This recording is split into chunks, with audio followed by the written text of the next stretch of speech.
L'actualité en continuant depuis Kinshasa. Bonsoir à tous et à tous et bienvenue à vous si nous rejoignez dans cette dernière édition du journal sur notre antenne dans l'actualité. Ce soir, après 20 ans des travaux, l'Égypte a inauguré aujourd'hui son plus grand musée dédié à la civilisation pharaonique. En déplacement s'y place le président de la République, Félix-Antoine Tshisekedi Tshilombo, qui accompagné la très distinguée première dame Denise Nyakero Tshisekedi à participer à ces cérémonies d'ouverture de ces grands musées égyptiens. On en parle dans ce reportage.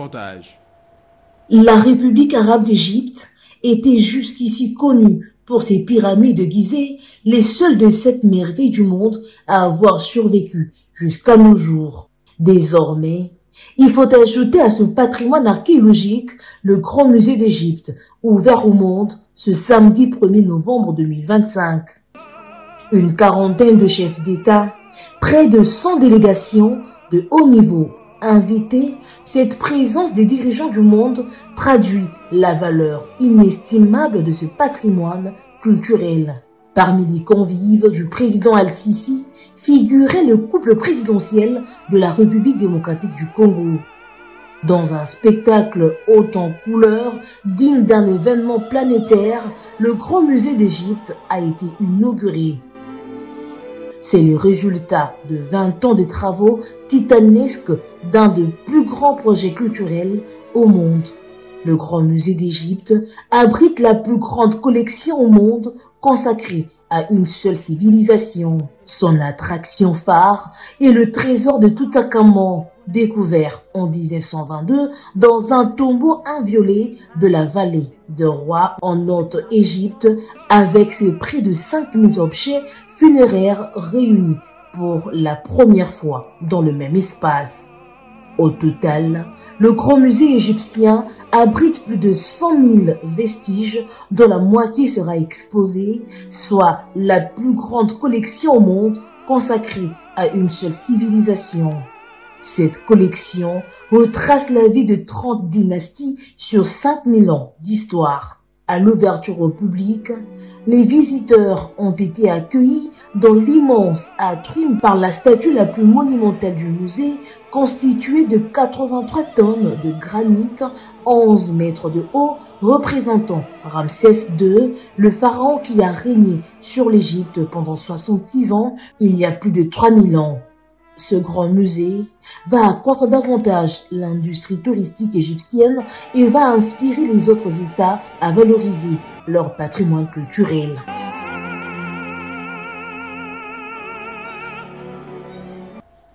Avant de se rendre en Égypte, le président de la République, Félix-Antoine Tshisekedi Tshilombo, était à Paris. Sur place, il avait reçu en audience l'ancien président français François Hollande. Leurs échanges ont tourné entre autres autour de la situation sécuritaire dans la partie est du pays. Sensible à la situation sécuritaire et humanitaire qui prévaut dans l'est de la République démocratique du Congo, l'ancien président de la République française, François Hollande, a été reçu par le président de la République Félix-Antoine Tshisekedi Tshilombo à Paris, à marge de la conférence de soutien à la paix et la prospérité dans la région de Grand Lac. Les suivis des engagements de la COP21, la conférence de Paris de 2015 sur les changements climatiques, étaient aussi évoqués au cours des échanges. Les participants à cette conférence s'étaient réunis pour décider des mesures à mettre en place dans le but de limiter le réchauffement climatique. Les rôles du bassin du Congo dans la régulation climatique mondiale, la présentation du mécanisme des finances climatiques que Carrousel Bioénergie met actuellement en place à travers les fonds Arche du bassin du Congo, autant de sujets au menu de l'entretien que le chef de l'État a eu avec l'ancien président de la République française à Paris.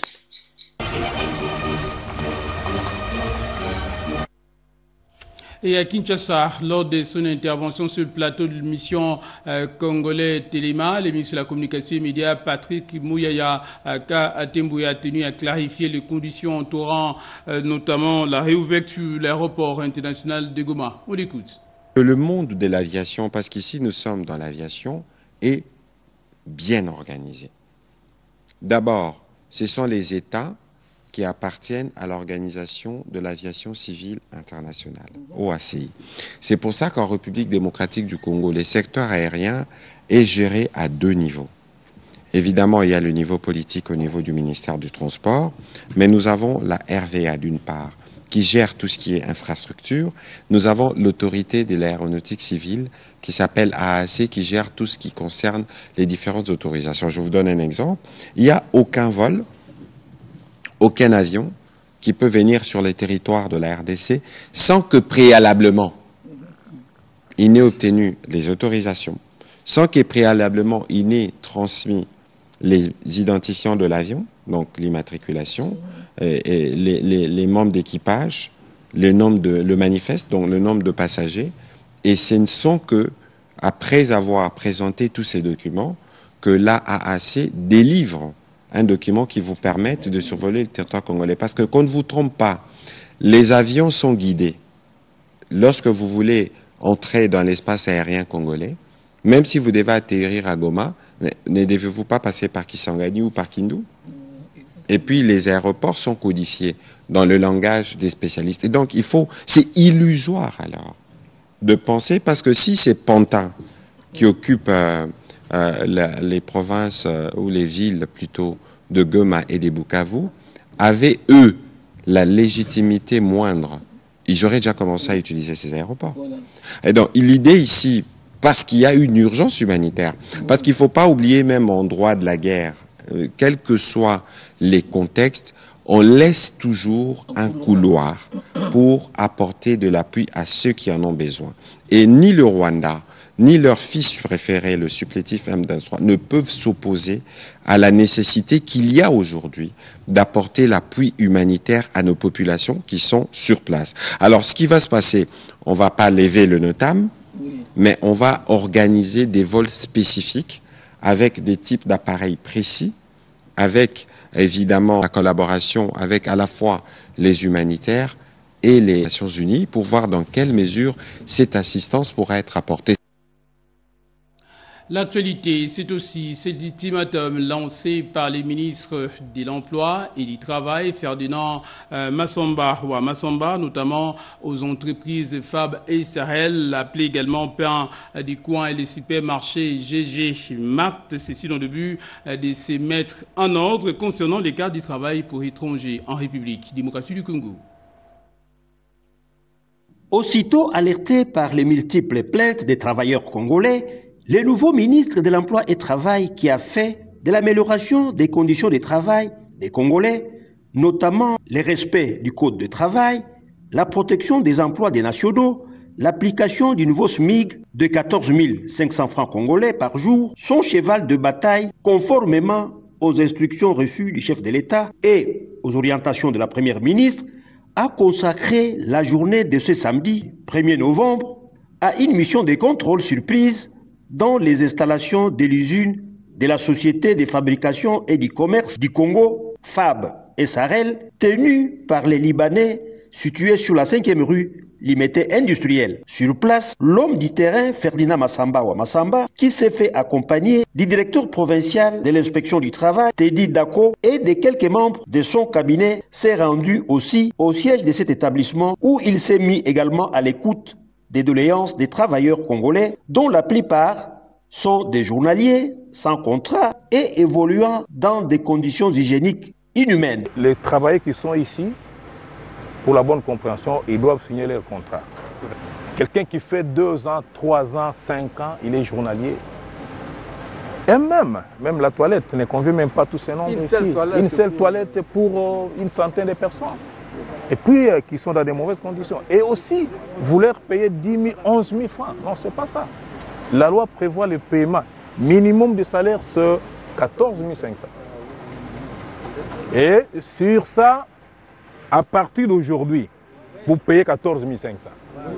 Le supermarché GG Mart, une autre société libanaise qui emploie 600 Congolais journaliers sous-traités par des maisons de placement et 6 Congolais seulement sous contrat et une dizaine d'expatriés dont certains ne disposent même pas de cartes du travail pour étrangers, a constitué le point de chute de la ronde de contrôle du ministre Ferdinand Massamba. gouvernance locale. Dans le reste de l'actualité, Kinshasa va les tout prochains jours abriter les travaux de la conférence sur la conservation nationale et la gouvernance locale. L'annonce a été faite au cours d'une conférence de presse organisée sur place. Reportage. La tenue prochaine de cette conférence sur les conservations nationales axées sur la gouvernance provinciale et locale pour la prévention de l'extrémisme violent se veut un cadre de dialogue entre les acteurs étatiques et non étatiques afin de répondre aux différents conflits qui fragilisent la gouvernance des entités. D'où ces points de presse organisés conjointement avec le PNUD, le Sénarec et le ministère de l'Intérieur pour circonscrire l'événement. Le ministère de l'Intérieur, Sécurité et Décentralisation mène des actions sur terrain actuellement afin d'accomplir sa mission qui est dans le deuxième pilier du champ du gouvernement qui s'intitule la protection de la population et de ses biens. Seuls les représentants des 10 provinces qui présentent ces menaces vont prendre part à cette conférence. Le Sénarec apporte dans un premier temps une assistance technique. Et cette assistance technique consiste à préparer techniquement toute la documentation nécessaire et les outils au bon déroulement de ces séminaires, si je peux l'appeler ainsi, de ces conversations nationales. Les méfaits de l'extrémisme violent, notamment tribal, religieux et autres, doivent être combattus et le ministère de l'Intérieur veut se donner des outils efficaces pour ce faire. En séjour en République démocratique du Congo, la délégation parlementaire européenne vient de boucler sa mission d'observation stratégique dans la province du Haut-Katanga. Reportage. Une forte délégation des députés européens est actuellement en tournée dans la province du Haut-Katanga et dans l'espace Grand Katanga. L'objectif précis de cette ronde est d'évaluer l'impact et les résultats des projets et actions financés par l'Union européenne dans la région. Ce mercredi 29 octobre 2025, la délégation a rencontré l'ONG Impact RDC, Impact qui exécute un projet majeur soutenu par l'Union européenne, projet dénommé Sa sécurité, promotion de droits, de la diligence et amélioration des conditions socio-économiques des femmes pour mieux lutter contre le travail des enfants dans les mines. L'ONG a présenté les avancées, les défis et les perspectives du projet, qui est actif notamment dans le Haut-Katanga et le Lualaba. La rencontre a été marquée par des témoignages poignants des bénéficiaires, dont une jeune femme de Kolwezi qui a souligné les bienfaits du projet Sa sécurité de l'ONG Impact. À la fin de l'échange, le chef de la délégation parlementaire européen, Barry Andrew, s'est exprimé, tout comme Polycarpe Kumasamba, représentant d'Impact au niveau de la RDC. Les intérêts européens et le gouvernement du Congo s'est complètement aligné. Les valeurs de trouver un chemin pour les enfants de commencer l'éducation et finir à travailler dans les mines. Nous sommes venus présenter ce projet à ces parlementaires afin qu'ils comprennent le travail que nous sommes en train de faire sur le terrain et aussi faire un plaidoyer pour que des actions comme ça soient continues pour l'amélioration des conditions de vie des femmes et surtout la lutte contre le travail des enfants dans les mines. La mission des députés se poursuit, axée sur l'évaluation de l'impact des financements européens sur le terrain en République démocratique du Congo. Et le nom vient maintenant au lancement des travaux à Kinshasa, la conférence annuelle axée sur la promotion, notamment la culture nationale de la prévention, également de la prévention. Reportage. Banque, assurance, mines, télécom, secteur public et étudiants, tous étaient représentés et unis autour des mêmes objectifs, celui de promouvoir une culture nationale de gestion proactive et efficace des risques. Osons l'excellence en gestion de risques en RDC, c'est le thème de cet atelier qui veut faire du risque management un pilier de performance durable pour les organisations congolaises. Dans son discours d'ouverture, Esther Michenk Mbidi, présidente du club, a exhorté les participants à dépasser la peur du risque et en faire un levier de développement pour les organisations. Le risque management moderne n'est pas un simple bouclier. C'est un tableau de bord stratégique. Une manière est d'éclairer la prise des décisions à long terme. C'est l'art de répondre à cette question simple. Quels risques sommes-nous prêts à assumer ? Un message partagé par Alain Kaninda, directeur général de l'autorité des régulations et des contrôles des assurances, ARCA, qui a insisté sur l'importance d'intégrer la gestion des risques dans les pratiques managériales. Il nous faut davantage développer et consolider cette culture d'excellence, de prise en compte, de gestion et de maîtrise des risques, afin de ne pas se laisser surprendre et être surpris ou pris au dépourvu face aux aléas opérationnels et systémiques. Plusieurs entreprises ont été récompensées lors de la soirée de ces travaux pour leur excellence en gestion des risques, preuve que le changement des cultures est en marche en RDC. Le président du conseil d'administration de l'EGFM a récemment effectué une mission d'itinérance en Afrique de l'Est, également en Europe ainsi qu'en Asie. Question d'évaluer les travaux accomplis par les mandataires de l'EGFM, notamment à l'étranger. Reportage. Après une mission d'itinérance effectuée à travers plusieurs provinces de la RDC, le PCA de l'OGFREM et son équipe ont poursuivi leur tournée en Afrique de l'Est, précisément à Mombasa, au Kenya et à Dar es Salaam, en Tanzanie, avant l'étape de l'Europe, notamment à Vienne, en Autriche et en Italie, ainsi qu'en Asie, à Dubaï et en Chine. Cette tournée internationale s'inscrit dans le cadre d'une évaluation du travail accompli par les mandataires de l'OGFREM à l'étranger dans une vision globale de transparence et d'efficacité pour le développement de la RDC, s'enquérir des conditions de travail, des réalités locales et vérifier les mécanismes de contrôle mis en place pour la gestion efficace de la fiche électronique à l'importation FEI,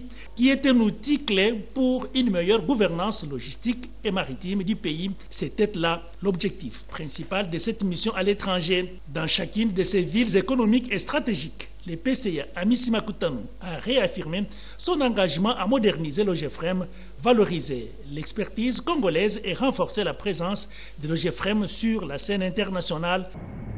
Bien entendu, le leitmotiv de notre déplacement, c'est de se rassurer de cette plateforme de transport qui est l'OGFREM et surtout voir comment ou dans quelles conditions évoluent les gens avec qui nous sommes en contrat. On a compris les avantages, les difficultés rencontrées. Ils nous ont exposé leur cahier de charges et nous avons palpé la réalité. Et en tant qu'organe de décision, de conception et surtout qui définit la politique générale de l'entreprise, on ne va plus nous imaginer. Prochaine étape, l'Amérique où les PCA compte poursuivre cette dynamique d'évaluation et de redynamisation des représentations extérieures de l'OGFREM. Présent lors des travaux du forum sur l'assainissement de la ville de Kinshasa, les premiers citoyens de la ville, Daniel Bumba-Lubaki, a appelé à une mobilisation collective face au défi de l'insalubrité dans la capitale. Un reportage. Pendant 3 jours, acteurs étatiques et non étatiques se réunissent pour proposer des solutions concrètes et durables adaptées aux réalités locales. Organisé par le gouvernement provincial de Kinshasa avec l'appui des Pays-Bas et des UN Global Compact Network RDC. Ces forums visent à stimuler la réflexion collective et à renforcer les partenariats autour de l'assainissement urbain. Déterminé à faire de Kinshasa une métropole saine et sécurisée, Daniel Bumba-Lubaki a en outre mis l'accent sur l'implication des Kinoises et Kinois afin de relever le défi de l'insalubrité dans la ville de Kinshasa. Les premiers citoyens de la ville, Daniel Bumba-Lubaki a par la suite présenté sa politique d'assainissement, laquelle repose sur les secteurs privés et l'entreprenariat vert. L'autorité urbaine, la ville de Kinshasa, a invité les Kinoises et Kinois au changement des mentalités et à accompagner cette initiative. Le point zéro pour nous, c'était récupérer les centres d'enfouissement. Nous allons faire un effort. Et comme c'est bien aligné, nous puissions aller dans cette économie circulaire pour penser à la transformation et valorisation des déchets. Présente à l'ouverture, la ministre de l'Environnement et de l'Économie du Climat, Marie Nyongé Ndambo, a lancé officiellement les travaux au nom du président de la République. Elle a rassuré de son accompagnement à la politique de l'autorité provinciale de Kinshasa afin d'améliorer les quotidiens des Kinoises et Kinois. À l'issue de ce forum, plusieurs résultats concrets sont attendus. En marge de l'ouverture, un dîner de sensibilisation a été organisé pour mobiliser l'opinion nationale et internationale. L'Assemblée provinciale de Kinshasa a examiné et jugé recevable la proposition d'édite visant à réglementer les transports par moto-taxi dans la capitale. Reportage.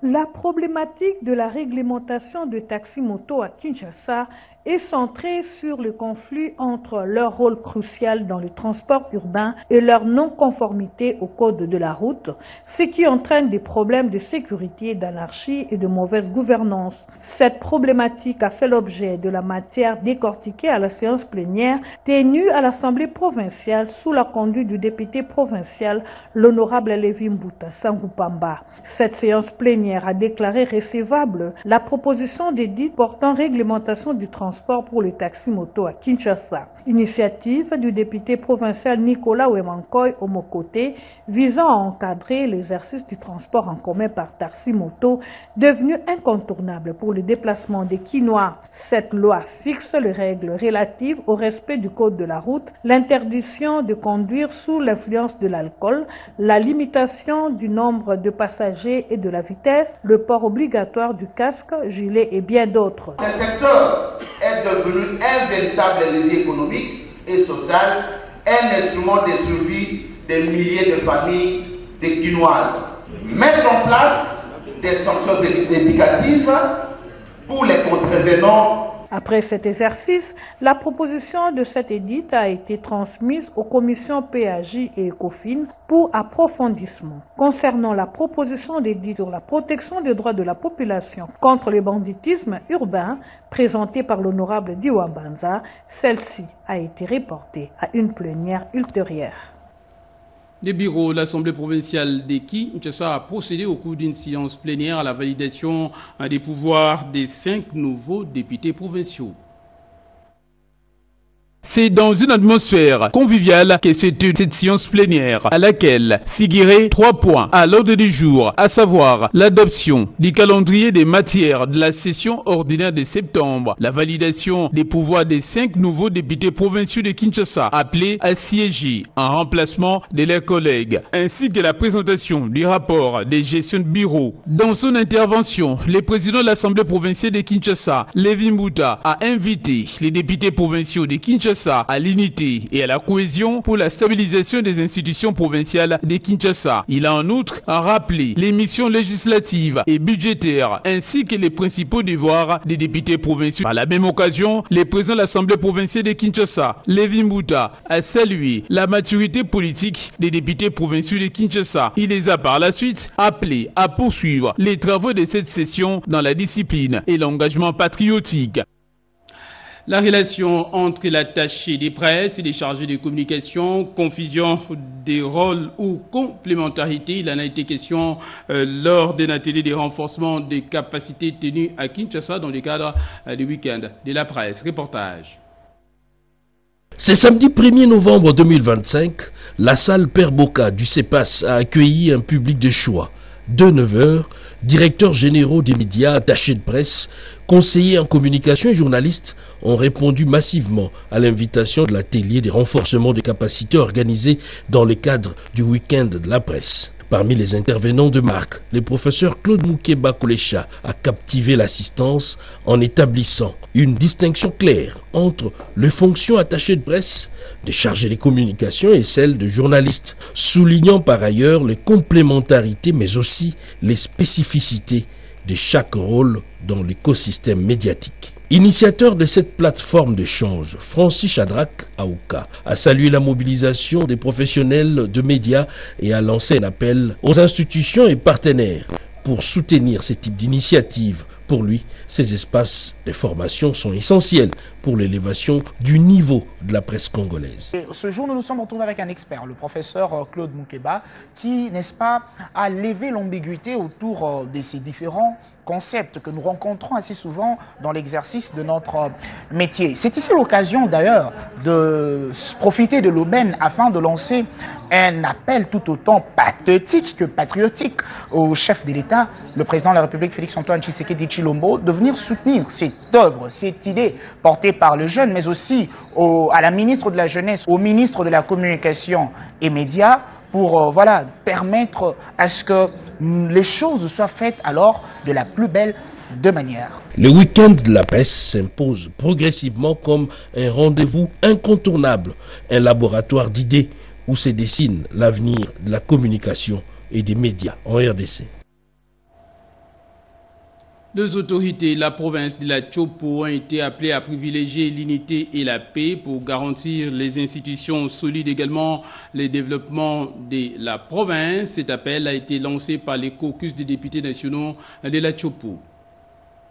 Réunis en date du 31 octobre 2025 au Palais du Peuple pour analyser la situation politique qui prévaut entre l'Assemblée provinciale et les gouverneurs de province de Chi et la lettre du vice-premier ministre de l'Intérieur, Sécurité et Décentralisation et Affaires coutumières acquisant réception de la lettre du président de l'Assemblée provinciale adressée à son Excellence, Monsieur le Président de la République.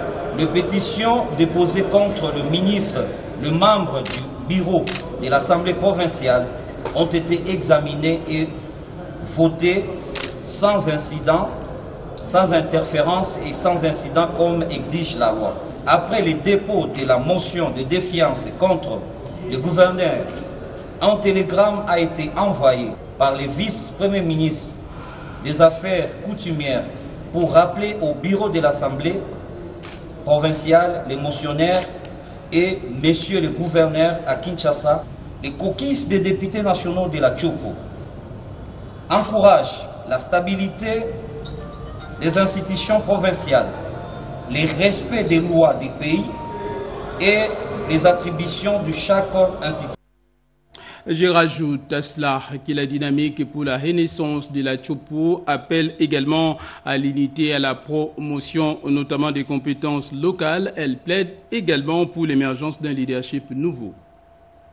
La jeunesse de la Tchopo appelle à un renouveau du leadership à la tête de leur province et soutient la désignation d'un fils de Bafouassende comme futur gouverneur. Ces jeunes rassemblés comme un seul corps estiment que la gouvernance actuelle de la province est marquée par des pratiques contraires aux principes de bonne gestion, de transparence et d'intégrité. Pour la DRT, le choix d'un fils du terroir de Bafouassende, le plus vaste de la République démocratique du Congo, apparaît comme une alternative crédible et porteuse d'équilibre après les mandats issus d'autres territoires tels qu'Opala, Isangi, Ubundu ou Banalia. Le mouvement met en avant les potentiels humains et les compétences dont regorgent ces territoires, longtemps restés à l'écart des instances décisionnelles de la province. La dynamique pour la renaissance de la Tchopo, qu'il est de notre devoir de contribuer à un changement radical et constructif dans sa gestion de la province, en privilégiant des valeurs de transparence, de compétences et d'équité.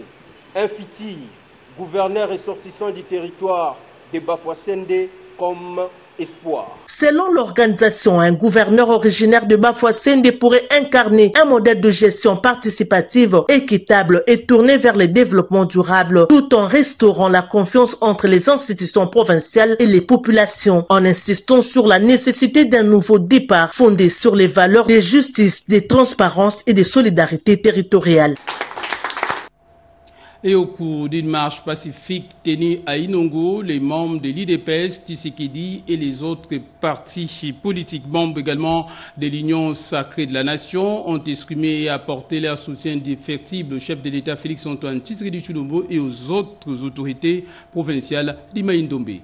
Les membres de l'Union pour la démocratie et le progrès social basé à Inongo, accompagnés d'autres partis politiques locaux, ont exprimé leur soutien indéfectible au président de la République, Félix-Antoine Tshisekedi Tshilombo, et aux autorités provinciales du Maïndombe. Ils rejettent toute tentative de déstabilisation des institutions provinciales. Dans cette optique, une marche pacifique de soutien a été organisée partant du rond-point Sadem, longeant les boulevards Mobutu jusqu'au siège de l'Assemblée provinciale, où un mémorandum a été lu devant les présidents intérimaires de l'Assemblée provinciale Bokona Malachi par le président fédéral Tribiche et Fabrice Lubamba Lubamba. Dire non à la motion de défiance de ces députés en mal de positionnement et de non-respect des textes locaux est réglementaire, soutenir à 100% les actions du président de la République, incarné par le gouverneur Nkosokevani Lebo, que nous soutenons également, sans oublier le président de l'Assemblée provinciale, Pascal Loko, et son bureau. Nous lever contre les mouvements terroristes de M.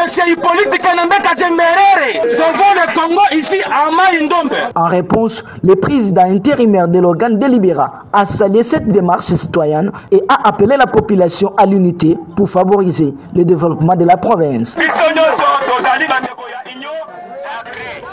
Nous devons tous travailler à l'unité pour le développement de la province.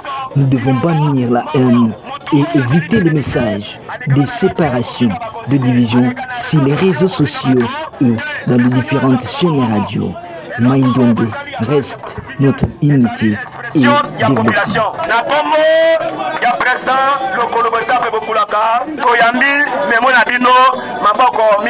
Cette mobilisation intervient 2 semaines après une motion de défiance portée par 5 députés provinciaux considérés par les manifestants comme une procédure irrégulière et une tentative de sabotage des institutions provinciales.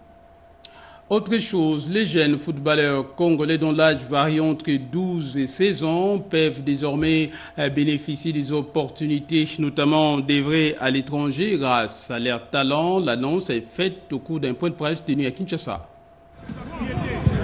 Ils veulent transmettre les connaissances acquises à l'étranger dans le football aux jeunes Congolais. Ces jeunes footballeurs de la diaspora, réunis au sein de l'Académie Novakin, tiennent à améliorer davantage les talents de jeunes footballeurs congolais. Jérémy Mayele, directeur sportif, présente les opportunités qu'offrent ces projets de développement aux jeunes Congolais. Va vous offrir de l'expérience que nous, les dirigeants, nous avons acquis en Europe et que nous voulons transmettre ici à Kinshasa et au Congo entier dans un futur très proche. Nous voulons faire en sorte que les joueurs puissent vivre du métier de football. Les ballons ronds qui demeurent au centre des loisirs et la cohésion populaire méritent une place de choix pour la promotion et la perfection dans la pratique de cette discipline par la jeunesse congolaise.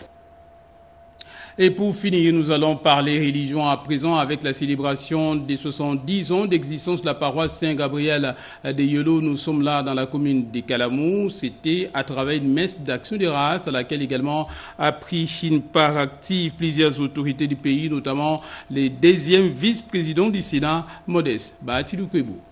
1955-2025, 70 ans, 70 ans d'existence de la paroisse Saint-Gabriel de Yolo, dirigée par les curés doyens du doyenné Saint-Gabriel, l'abbé Bobo Jean-Frédy. Monseigneur Carlos Ndaka, évêque auxiliaire de l'archidiocèse de Kinshasa, a présidé cette célébration en présence de plusieurs autorités et fidèles de la dite paroisse, notamment le professeur Batilou Kwebo, 2e vice-président du Sénat, et plusieurs autres députés nationaux. L'homélie tirée du livre de Saint-Luc, chapitre 13, versets 10 à 17, a porté un message pour rappeler aux fidèles que le 70e anniversaire va de pair avec les 70 ans des sacrements de l'évangélisation avec l'amour qui doit être le socle de la foi et de l'unité entre fidèles, mais aussi et surtout envers les prêtres. C'est avec fidélité qu'il a transmis à l'assistance le message de paix et d'amour de la part du cardinal Ambongo Fridolin. Au nom de tous les paroissiens, le curé a exprimé les remerciements